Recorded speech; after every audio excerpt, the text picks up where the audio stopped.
વડાલી સામૂહિક આરોગ્ય કેન્દ્રમાં એક જ ડોક્ટર હોવાથી દર્દીઓને હેરાન પરેશાનનો સામનો કરવો પડી રહ્યો છે।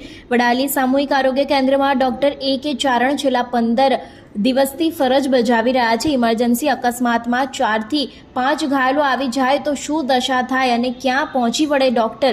હાલ તો એવી સ્થિતિ સર્જાય છે, ત્યારે OPD પણ વધુ હોય છે તો જિલ્લા આરોગ્ય અધિકારીને વારંવાર લેખિતમાં રજૂઆત કરવામાં આવી છે કે બીજા એક ડોક્ટરને વડાલી સામૂહિક આરોગ્ય કેન્દ્રમાં મૂકવામાં આવે, પણ જિલ્લા પંચાયત દ્વારા માંગણી સ્વીકારવામાં આવે એવી ક્લાર્ક તથા સુપ્રિન્ટેન્ડન્ટને અનેકવાર રજૂઆતો કરી છે। હાલ તો OPD તથા અકસ્માતના દર્દીઓને રાત દિવસ સેવાઓ પૂરી પાડવામાં આવી રહી છે। Doctor A.K. ચારણ જિલ્લા પંચાયત દ્વારા તાત્કાલિક અસરથી વડાલી સામૂહિક આરોગ્ય કેન્દ્રમાં ડોક્ટર મૂકવામાં આવે તો દર્દીઓને સમયસર સારવાર મળી રહે, તેની સાથે ગરીબ દર્દી અને પ્રાઇવેટ દવાખાનાની સારવાર આર્થિક રીતે પરવડે તેમ નથી।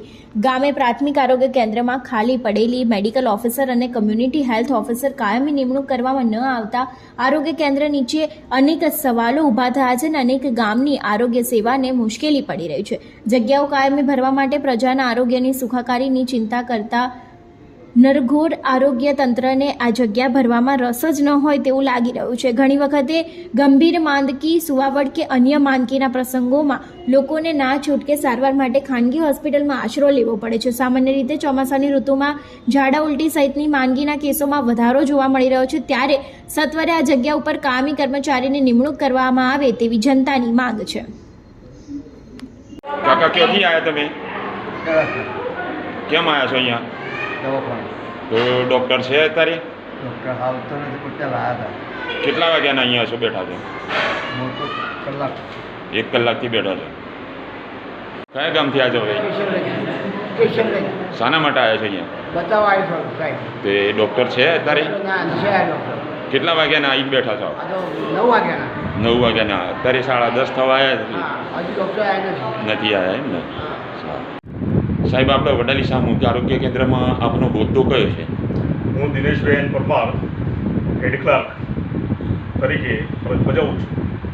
અને આપણે સિવિલ હોસ્પિટલમાં એક જ ડૉક્ટર હાલ હાજર છે, તો બીજા ડૉક્ટરની કોઈ માંગણી કરેલી છે આપે? હા, જિલ્લા પંચાયત ખાતે લેખિતમાં જાણ કરેલી છે। અગાઉ અઠવાડિયામાં 2 દિવસ ડૉક્ટર આવતા હતા, આજે પણ આવવાના હતા, પણ હજુ સુધી આવેલા નથી। તેના માટે મેં વહીવટી અધિકારી અને જિલ્લા પંચાયત કચેરીમાં જાણ કરેલી છે।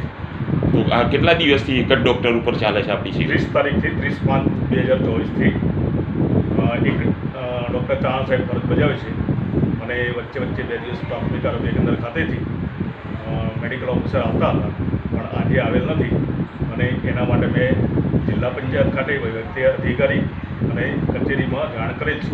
એટલે કાંઈ બીજા એક ડૉક્ટર હાજર રહે એવું કોઈ માંગણી કરેલી છે આપે? હા, માગણી કરેલી છે, લેખિતમાં જાણ કરેલી છે કે અહીંયા એક ડૉક્ટર હોવાથી બીજા ડૉક્ટરને ડેપ્યુટેશન મૂકવા વિનંતી। આ તો કોઈ એક્સિડન્ટવાળો 2-3 પેશન્ટ સાથે આવી જાય તો શું કરે એક જ ડૉક્ટર? હા, તો એના માટે ડૉક્ટર સાહેબે બીજી ઉપરથી વ્યવસ્થા કરવા માટે ફોન ઉપર જાણ કરવી પડે।